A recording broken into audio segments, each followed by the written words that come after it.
maybe I'll pass on it because I won't see it, right? Yeah. And maybe 20 other people will pass on it. And the one guy that sees it, if he's right, yeah, he looks like a genius. This is what I try and tell people. Like when I'm being serious and I'm not on this show, right? And I'm working or people are asking me serious questions.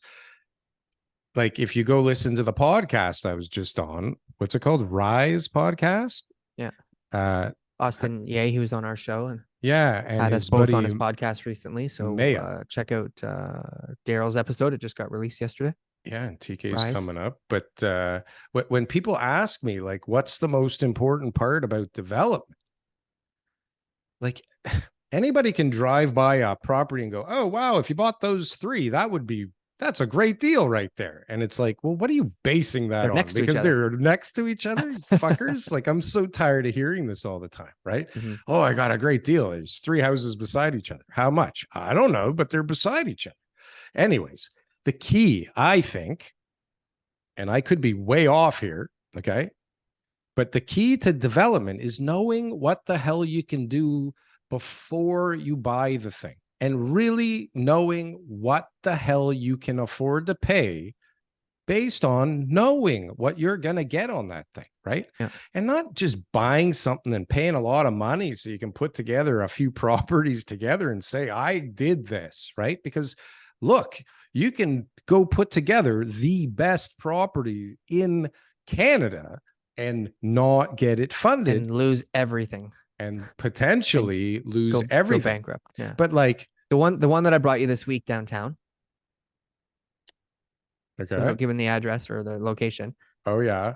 Right. Remember we were talking about the skinny oh yeah. Oh yeah. Oh yeah. Yeah. I so like that. I mean, in that situation, right? That obviously getting all those properties together would be great.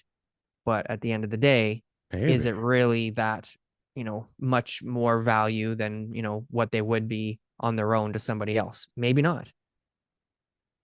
I'm just saying. No, but this is a perfect example because somebody, look, maybe I'll pass on it because I won't see it, right? Yeah. And maybe 20 other people will pass on it. And the one guy that sees it, if he's right, yeah, he looks like a genius. He looks like a genius. But really, though, so for example, that other client I told you about at Sherbourne and Bloor, where there was those 10 properties, and they ended up selling for like 4 times market value, because of the land assembly.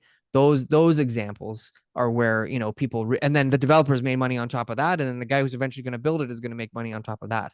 Right. Those are the type of properties where people can really, see that type of lift. But the average one, just because you put them together, it doesn't mean that they're worth anymore. You might just have to pay market value, and then you've got something like half decent. Right. But if you end up going into the situation, like we were dealing with stuff in Parkdale and different places where, the performer showed you could pay more for a certain property. Then there's the other one that we're working on where it shows you can't. There's just too many other restrictions, right? Yeah. But it's a weird time right now because you see, I feel like it's Metropia at Yonge and Bloor, just like on a 40-foot lot, just put in an application for like 50 stories or some crazy height for this little pencil building, which, I mean, they've done it in New York. They've done not that skinny here. I've looked at properties like that in the past, which I know, like, I mean, I'm no Metropia. Metropia can try whatever the hell they want.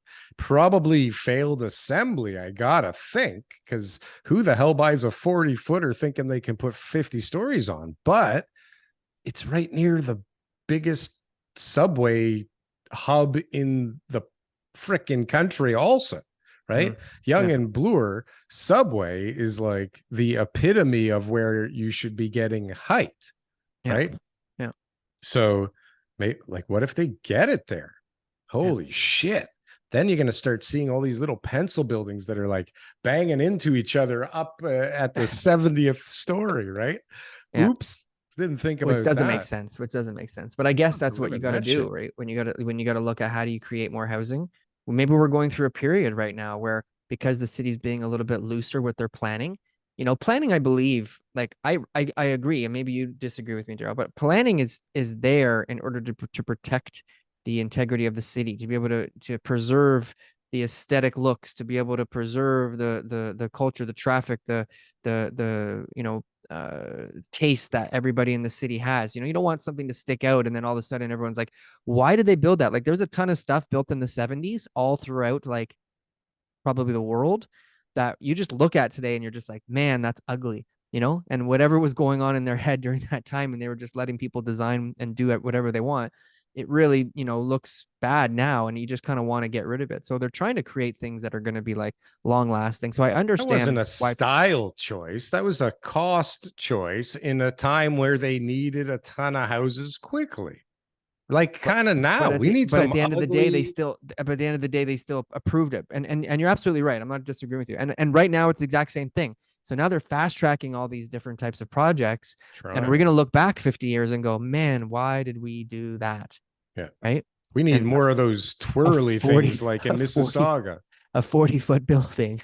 Like, are those even better? Those twirly things in Mississauga, or those stupid things at Young and Shepherd that curve? Like, are these buildings They any look good. There's a nicer? couple nice buildings that look nice, I think. Yeah. Everything's horseshit. Even one Bloor East is like, they're just big fucking boxes with some weird balconies on them. It's really a shame. Yeah.